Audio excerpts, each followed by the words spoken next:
Hello, so I'm walking around here on my latest investment property.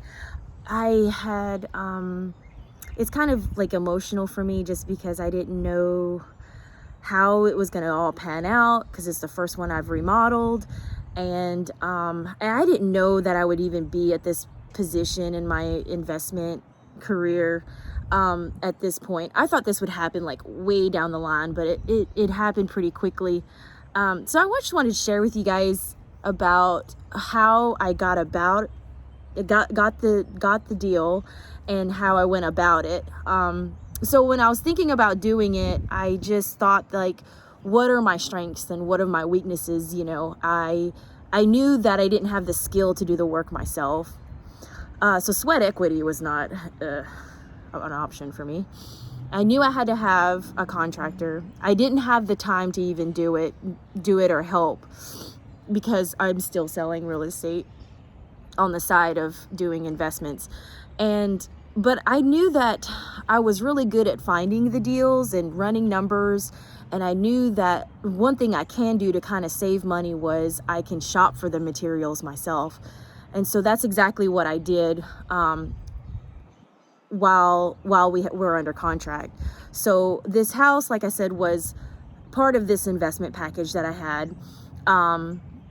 And my seller, we had a contract on it and it was for $30,000, but it fell through the inspection period. So we had another contract on it, but we couldn't agree on price. And so that fell through as well. And I thought, well, why don't I just go ahead and buy it? And so I put a contract on it. I offered $30,000 for it. I used the bank's money. I didn't use my money.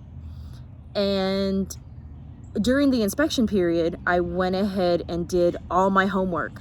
I knew that one of the things that I could do, one of the things that I was good at the very least that will save me money, is that I knew how to shop for materials. I had the time to do it. I took a weekend and took the day off and from selling real estate, and I just did nothing but shopping. I went to all these different areas. I had the kitchen already laid out. I had measured for flooring.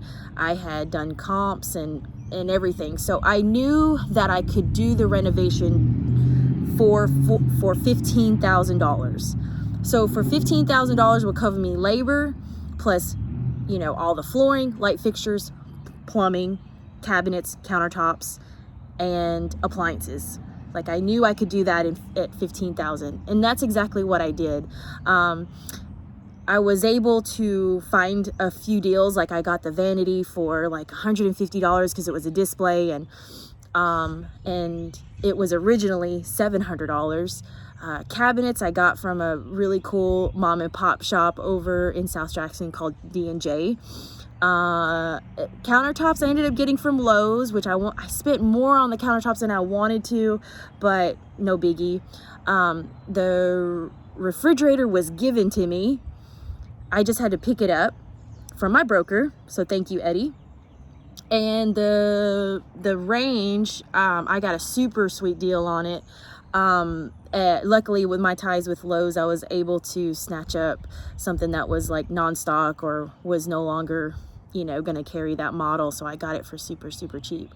But even with all that, I still was able to keep within budget. And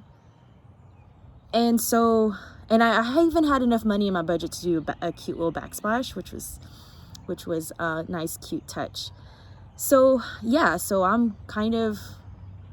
it's been going on since September, and I'm kind of like sentimental about it. And I just can't believe that I'm like at this time in my life where I'm like buying up investment properties, and I can't believe that I am in this position in my life where just that I'm able to do it. And so I knew that going into it, I would have hiccups and everything. So luckily with this one, I didn't. And I know in the future, if I continue to do this, that it's not going to be this easy.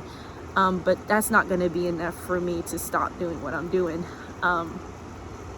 What I hope for this is I hope a cute little family were to move in here, and what I envision it is just a house that is just a stepping stone for a family or someone who is a single parent or whatever.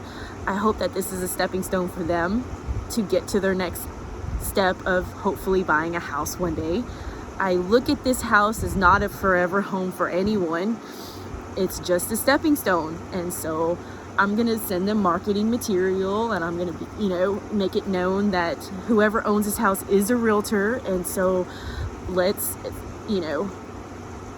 get you guys to the next step. So I don't know who's running this. I have my property manager. She is the one that does all the applications and things like that. So I don't know who this person is. I just hope that they take care of it. I hope that they know that I love it. And I hope that one day I will help them find a forever home or just buy their own house. We ended up renting this one for $700, which I've got 55 in it. That is still a really good investment, still a pretty good cash flow.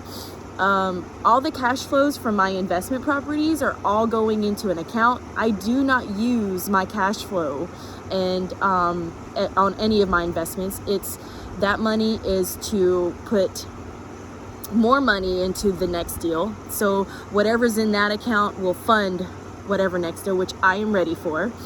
And so I'm super excited about what my next venture is, and I am grateful for everyone that has supported me. I'm grateful for Mike for helping me just coming up here when I was too scared to come in the house by myself whenever it was in such disarray. And he also helped me with the yard because it was in such bad shape. And thank you to Mauricio, my contractor, and thank you to Anita, my property manager, for helping me put a tenant in it. So thank you for listening to me, and here's to the next investment property. So I appreciate it. Thank you. Bye.